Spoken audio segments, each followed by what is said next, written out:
a lot to unpack in the survey, but let's address the growth number there, because while you have called it prudent, many on the street believe it is conservative. You've also articulated the reasons why you've kept the number between 6.5% to 7%. You believe that on account of the patchy monsoons, rising financial global market risks, as well as geopolitical uncertainty, all of this is going to weigh on growth. But is that the reason, or is there an overall recalibration as far as our growth aspiration is concerned? Thank you, Shadin. First of all, there is no need to read much more than what I said in the presentation, which is that in February, when we wrote the Indian economy a review, we were much more confident of the 7% number for FY25, because at the time the monsoon was still not on, and geopolitical conflicts, we didn't think that they would continue or even escalate further.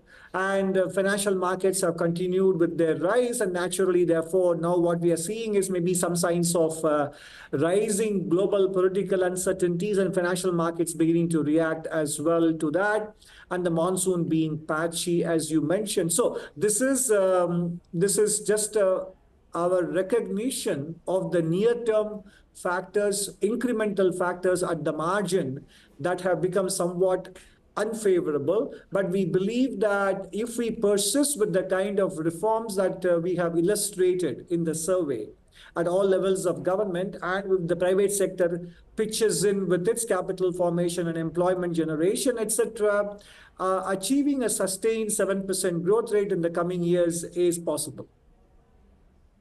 You know, let's address that sustained 7% plus growth rate aspiration that you talked about, because you also said that the glue to sustaining growth lies in the nuts and bolts of deregulation, which you've also called the low-hanging fruit, Chief Economic Advisor. And you said it requires the grunt work to grow from the $10,000 per capita to the $2,500 per capita to the $10,000 per capita. It will require an entirely different playbook. But how confident do you feel that we do have the nuts and bolts in place at this point in time, or it's work in progress to be able to make that big leap from 2,500 to 10,000? Have we changed the playbook enough?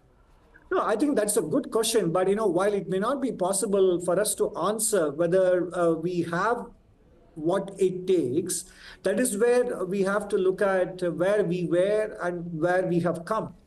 And I presented the information about the fact that our per capita income in dollar terms was $348. Barely about 30 years ago, and we are at 2,500. That's a growth rate of about close to 7 times. So we have done that. And therefore, there is no reason to be pessimistic about the fact that we could rise to the occasion in terms of, and many states have done several reforms in areas where other states may have lagged. So I think the important thing is to induce a sense of competition among states. That is where the finance minister and the honorable prime minister repeatedly talk about the importance of tapping into both competitive and cooperative federalism.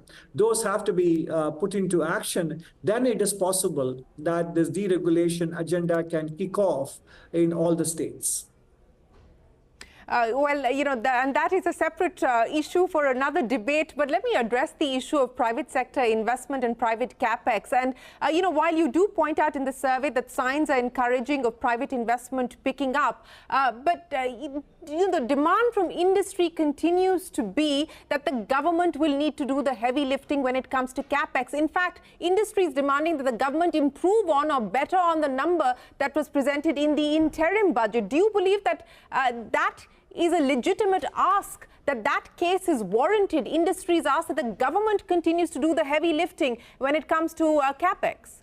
The government has done the heavy lifting in 2 areas very, very substantially. One is with its own public investment, 2, getting the banking system balance sheet right and the banking system capitalized. And in fact, I would go to number 3, which is that the government cut the corporate taxes in September 2019. And the proof of the pudding is in the fact that I mentioned in the presentation as well, on a sample of over 30,000 companies, profit before tax in FY20 was 5.3 trillion or 5.3 lakh crore rupees.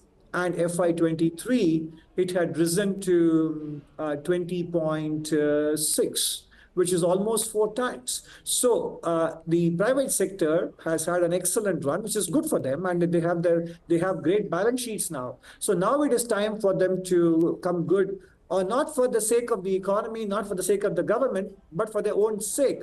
Because without employment generation, income growth, there will not be demand visibility, which is what they need as well. So that's why I said in the medium term, it's a win-win for them to follow through on the excellent profitability growth that we are seeing in the corporate sector. You know, I know, CA, that you're calling for indicted self-interest on the part of the corporate sector. And you said that the corporate sector hasn't had it as good as it currently does. But you also point out in the survey yourself that hiring and compensation growth haven't kept pace. So what gives you the confidence that this enlightened self-interest will start to kick off and we will, in fact, see the kind of growth that you expect both on hiring, compensation, as well as private investment? I think, Shireen, you are actually contradicting yourself. In the earlier question, you were asking me about my growth being conservative, and you are asking me why am I being optimistic about private sector's enlightened self-interest prevailing. So I am optimistic, as I said. I'm only asking you on the back of what the survey itself says, that you know, while corporate profitability has quadrupled in the last 3 years, the same cannot be said as far as hiring trends or compensation is concerned. They may have the reasons for the reasons of COVID and the demand uncertainties coming from external shocks, but they have to understand that India is a large domestic economy and some of the demand generation is endogenous.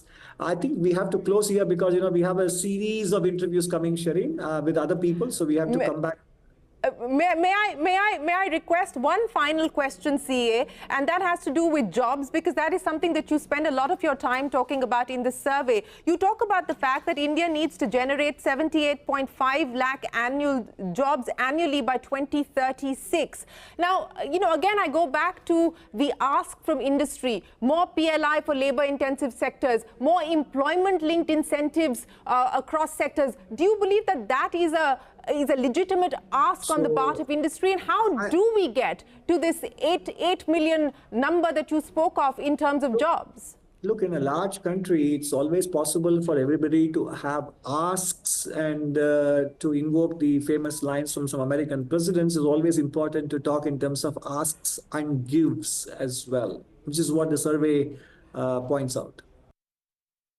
We look forward to speaking with you again tomorrow as the budget is presented, but appreciate you joining us this evening on CNBC TV18. Many thanks for your time. That is the Chief Economic Advisor, Nageswaran, on CNBC TV18. We are going to take a break and return with more. Don't go anywhere. We're back in a moment.